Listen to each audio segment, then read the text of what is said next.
Yo, what's up mga kaibigan? Nali na tayo magkwentuhan. Kahit na nagtala ng dissenting 26.7 rebounds and 7 assists si Stephen Curry, ay bigo pa din nga ang Golden State Warriors sa makuha ang panalo kahapon kontra sa Toronto Raptors na hawak ang second worst record sa Eastern Conference sa score na 104-101. Ngayong season nga ay nakikita natin ang slight decline sa mga stats si Stephen Curry. May average lang nga siya na 22.7 points, 5.1 rebounds, and 6.1 assists per game on 44% shooting sa field. Minsan nga ay okay lang na bumagsak ang mga stats tulad ni Donovan Mitchell kung nagre-resulta nga ito sa mas madaming panalo. Ganun pa man sa Warriors nga ay negatibo ang epekto ng pagbagsak ng numero ng two-time MVP.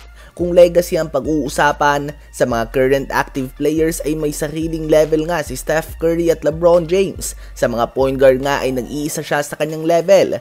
Ilan lang nga sila na tulad nila Chris Paul at Russell Westbrook na sigurado ng pasok sa Hall of Fame at talagang silyado na ang kanilang mga legasiya. Ganun pa man kung ngayong season lang nga ang pag-uusapan, sa palagay nyo ba si Stephen Curry ay pasok pa din sa top 5 point guard sa NBA? Ang dami na ang bagong nag-uusbungan ng mga star point guards na tulad nila Luka Doncic, Shai Gilgeous-Alexander, Cade Cunningham, LaMelo Ball, De'Aaron Fox, Tyrese Haliburton, Jalen Bronson, Trae Young, Tyrese Maxey, Ja Morant at Tyler Hero kung i-consider mo siya bilang isang point guard ngayong season. At nandyan nga sila James Harden at Damian Lillard na naglalaro pa din at a high level.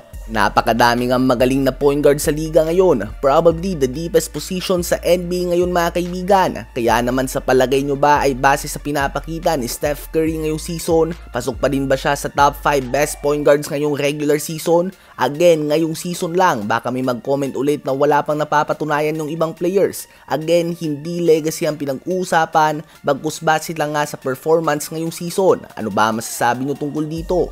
Ngayon ay tumungo naman tayo sa Los Angeles Lakers. Kahapon nga ay natambakan sila ng San Antonio Spurs sa score na 126-102. Dikit nga nung simula ang game na ito. Subalit sa second half ay bumigay nga ang Lakers at na-outscore sila ng Spurs 73-40 sa second half. Sa fourth quarter nga ay 13 points lang ang nagawa ng Lakers. Tila ba sumuko na sila o kaya naman hindi sila nakapag-adjust sa adjustment ng Spurs noong halftime.